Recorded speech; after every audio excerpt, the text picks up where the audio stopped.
Ce livre de cuir aux lettres dorées pourrait bien être une Bible datant de plus de 1500 ans. Le manuscrit a été redécouvert en Turquie il y a peu, après avoir été saisi en 2000 lors d'un coup de filet contre des contrebandiers.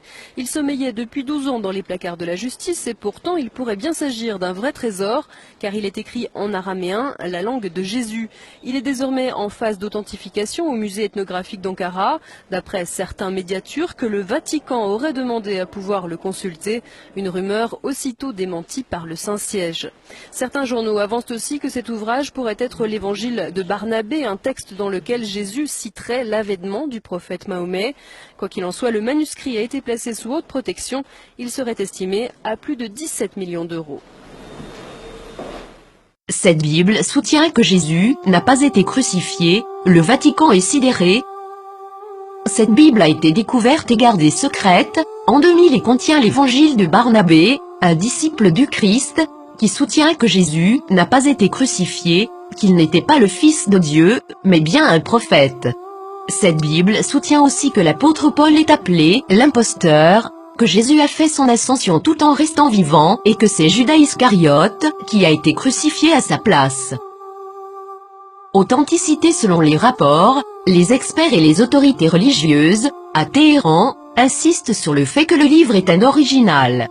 Il est écrit avec des lettres dorées, sur du cuir relié et il est écrit dans la langue araméenne, qui était la langue parlée par Jésus.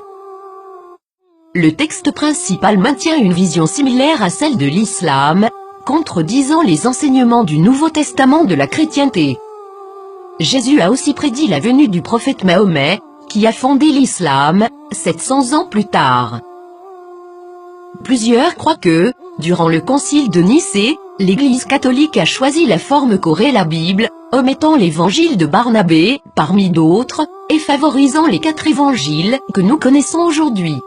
De nombreux textes bibliques ont commencé à faire surface depuis ce temps, incluant ceux de la Mère morte et les évangiles gnostiques, mais cette Bible semble tout particulièrement inquiéter le Vatican.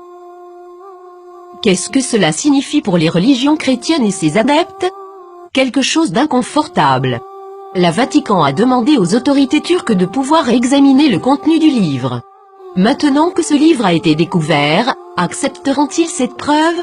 La nieront-ils? L'appelleront-ils un mensonge musulman, comme l'a fait le magazine Trut en 2000? Pour plusieurs, ce livre est un rayon d'espoir et les croyants réaliseront bientôt que l'objet de leur adoration est arbitraire et que tous les textes, spécialement les textes religieux, sont sujets à l'interprétation. Qu'est-ce que cela signifie pour les athées, les agnostiques, les penseurs séculiers? Ce texte est-il réel? Est-il contrefait? Est-ce important? Nous pouvons espérer que cette nouvelle inspirera les religions à se poser des questions, au lieu de pointer du doigt et de tout croire aveuglément. Ne commencez pas à clamer à tous, je te l'avais bien dit. Le plus grand danger de la foi se présente lorsque les gens croient ce qu'ils veulent croire, défendant cette croyance malgré toutes les preuves du contraire, spécialement si les preuves apportées révolutionnent les bases de cette croyance. Et le grand coupable, dans tout cela, est le piège de l'ego, rejeter, critiquer les autres parce qu'ils ne sont pas comme vous. Durant des siècles, la défense de la foi aveugle a mené les nations à la guerre, à la violence, à la discrimination, à l'esclavage et à une société d'automates, et tout cela a été justifié par des mensonges.